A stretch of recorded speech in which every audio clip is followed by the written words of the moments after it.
What's going on, guys? JSGC here, and we are here for another Manchester City video today. I'm going to be doing my match review, match reaction and match analysis of Manchester City's final game in the Premier League as the Premier League does come to its conclusion, and we have got lots to talk about, including rotation.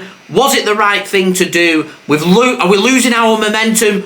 Should we be a little bit concerned heading into next week's Manchester derby in the FA Cup final and what it means for the treble? We'll discuss all in this video. So make sure, like always, if you are enjoying the content, please do subscribe. That'd be much appreciated. Press that red button, press the bell, and put your push notifications on. Also, don't forget as well to go and check out my social media links. They're in the description below and slammed across at the bottom of the screen. If you want to go and follow me on my Twitter and Instagram, email also in the description too. If you want to hit me up for any sponsorships for any videos or any general business inquiries. Also, don't forget as well to leave a thumbs up. 100 likes is the aim. Also, don't forget to let me know your thoughts in the comments below. Finally, I want to say a big thank you to GT Player, today's video sponsor. You can go and check them out. They've got some brilliant chairs, which you can go and check out. Remember, use code JSGC5 on checkout and you can get 5% off. They very kindly sent me this limited edition Manchester City chair that you can see just behind me. Cracking chair. Go and check them out. Links and details, they're in the description. So, let's crack on then with this match review first and foremost. City headed into this game unbeaten in 25 in all competitions. We did lose midweek in our game in hand against Brighton, our Premier League winning streak. So it's coming in, trying to get a little bit of momentum going into this game to make sure we're firing and ready and good to go for the FA Cup final. And we are not. We are not at all in that situation. Now, City chose to rotate that team. And I'm looking at the team and I'm thinking next week against United, I reckon at most 2 players start next week against United. And them 2 players will be maybe Ederson, the other one, Kyle Walker or Nathan Ake. Both of them won't start next week. It'll be one or the other. And with the amount of minutes Kyle Walker's played, Nathan Ake passed the test, 63 minutes done, job done, done and dusted. We kept a clean sheet whilst he was on the pitch. Nathan Ake, we're thinking maybe I'm going to get a start next week against United in the FA Cup final to try and keep that T-word rock and rolling. Other than that, other players aren't going to be starting in this game, so I'm not going to sit here and overthink and say that we should all be really concerned, because quite frankly, we're not going to learn anything from this game other than Man City's players have had a really good rest. And hopefully, we will have all players fit and firing next week. We only find out if Man City making so many changes against Chelsea. Their team not very good. That's why we got the win. Brighton a better team. We had to go with a stronger team. And we got, in my opinion, a good point on the road. But following that up, rotating the team again and keeping everyone fresh. The team that went out, to me, weren't good enough. Brentford turned up, wanted this game more. They hit the post. They played some good football. They've done the double over Manchester City. And Man City didn't have the answer. And for the 25-game unbeaten streak, it's always been a case of Man City have the answer. Do you have what it takes to beat Manchester City while we're playing this back three? Well, Brentford are the only team that's done that. United and Inter Milan will be watching this game thinking, we're going to make some notes here. We need to defend properly. We need to defend deep. We need to be patient. And we need to attack with confidence. And if we can make sure we don't concede first and we can score first, got every chance of pulling it away from Manchester City. Now, it's easier said than done. And had Manchester City gone with our full-strength starting 11 and we'd lost this game, I would be sat here right now with serious questions about motivation and what do we do.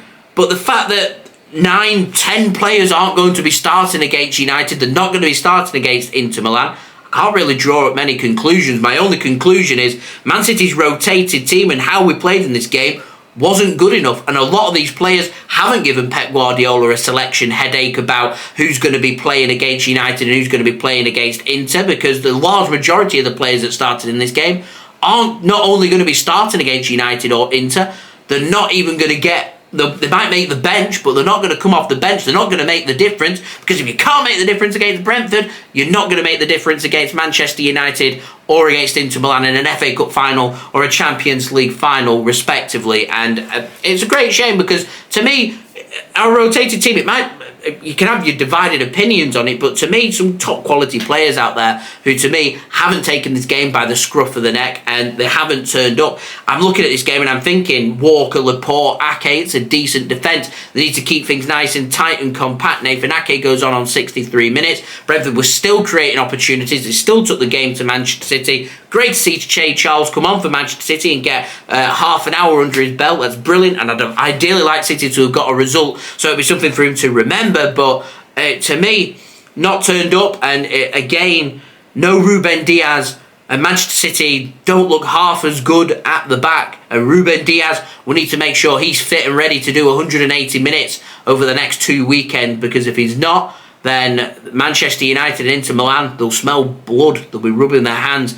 That midfield, Rico Lewis, Kalvin Phillips, Phil Foden, Sergio Gomez.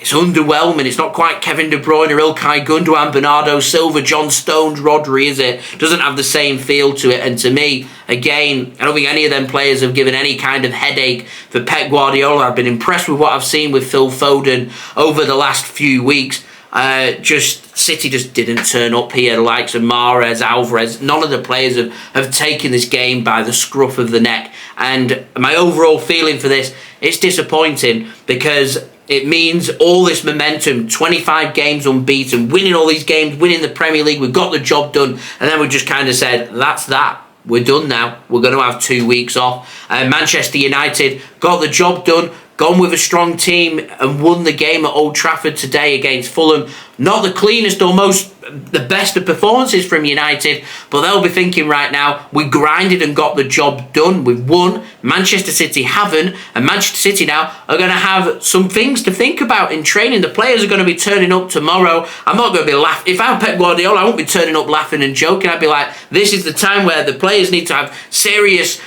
questioning in their head. Are they mentally prepared to go and win the treble? Because the players that I've seen in this match today against Brentford, no, my answer is. And it's so hard to judge, because it's not going to be the team that turns up against United. It's not going to be the team that turns up against Inter Milan. It's so different. It's so different in how we play and what we choose to do. And to me, only time's going to tell as to whether Man City and Pep Guardiola was right to rotate so many players and change things up, to rest players rather than have the sharpness, have the form and have the momentum heading into the Manchester derby and heading into Inter Milan. And I remember speaking about it a couple of weeks ago, and I said I wanted Manchester City to have that momentum, to keep it going.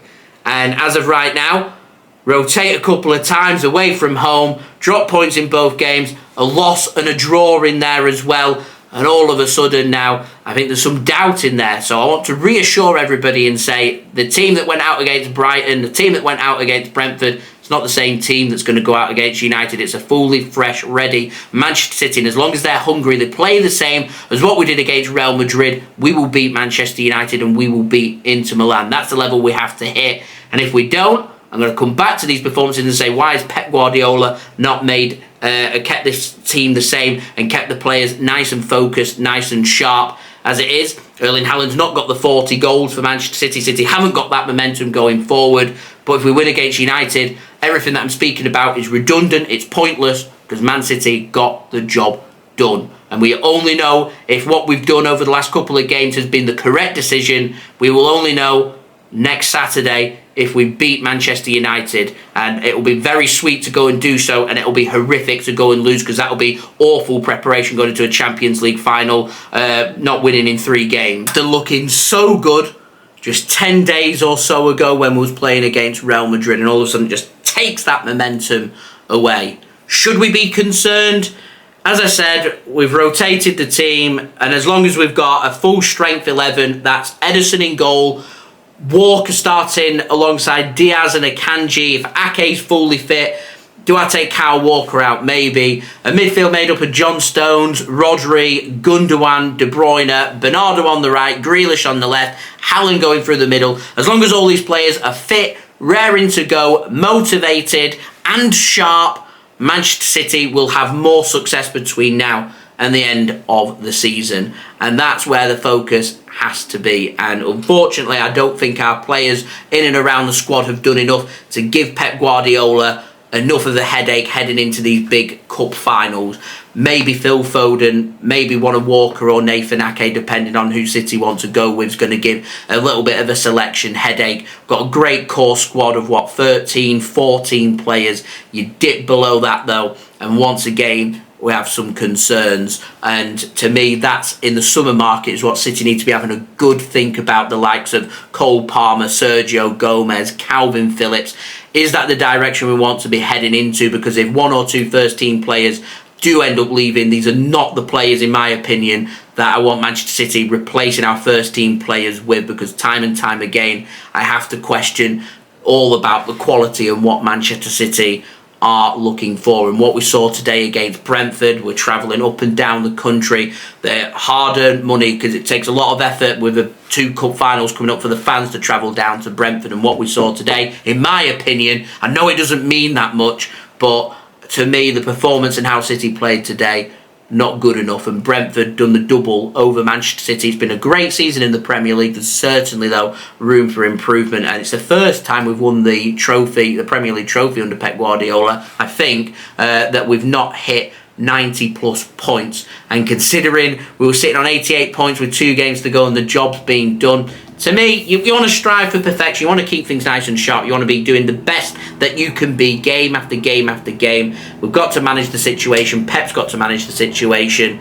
As I said, time will tell as to whether City were correct. If we win the FA Cup next week, nobody's speaking about what we did against Brighton, what we did against Brentford. You're saying Pep Guardiola was right. But if we lose against Manchester United, you're saying Pep Guardiola, what he's done, the momentum, and heading into this game, we've got it all wrong. And ideally, you'd want Man City taking the Premier League trophy into the last week so the players remain fit, sharp, adrenaline rushing throughout the players, and they're keeping themselves in a tip-top condition heading into competitive football games. Because the fact remains, there's some players that are going to start next week against United that have played very, very few minutes over the last 2.5 weeks. Very few minutes. And if Man City don't turn up and United do, and they come all guns blazing first 20, 30 minutes, and it takes us a little bit of time to adapt to that big Wembley pitch, all of a sudden it's difficult. And to me,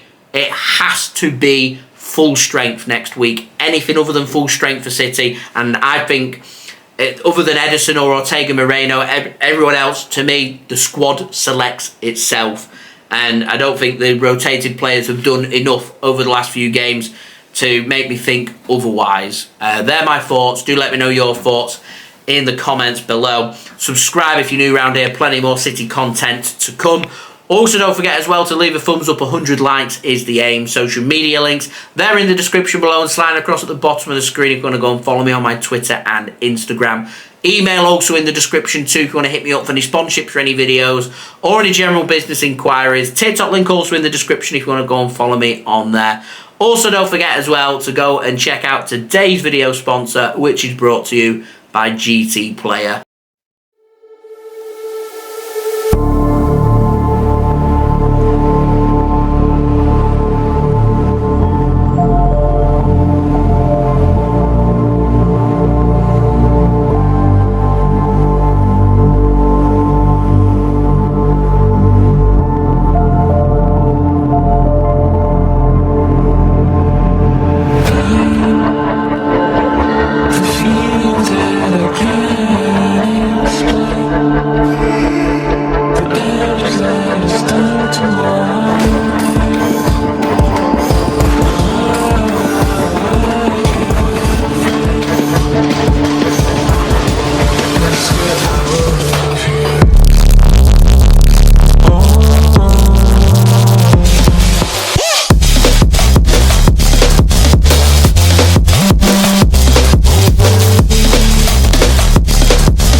We're going to end it on a nice positive note. 38 game Premier League season comes to an end. Not the way we wanted the season to end, but we're Premier League champions. Three times consecutive Premier League champions. 5 out of the last 6 Premier League trophies won by Manchester City. And an overall assessment has been an outstanding season for Manchester City, and what we want to follow it up now with is set some history and go and win that treble. Manchester derby next weekend. United will not want us to go and do the same treble they did in 1999, so there's so much meaning heading into that game, and all focus has to be on that game before we even think about Istanbul and thinking about Inter Milan. All focus now on Manchester United. We annihilated them at the Etihad. They scrapped against us at Old Trafford. We had that awful goal conceded with the offside. One apiece though sets things up very nicely. Manchester United picked up the victory today, got a little bit of form heading into that game. Sets things up very interestingly, because it'd been interesting because if we won this game 5-0 and gone full strength but picked up an injury, I'd be very concerned about the injury. I'd also be thinking, are we going to be as fresh as what we want to be? You need to find the right balance. Have we found the right balance? I don't know. Time will tell. See you for the build-up to the United game. I've been JSGC. Thank you everyone for watching. I hope everyone is safe and well. Peace. Ciao for now.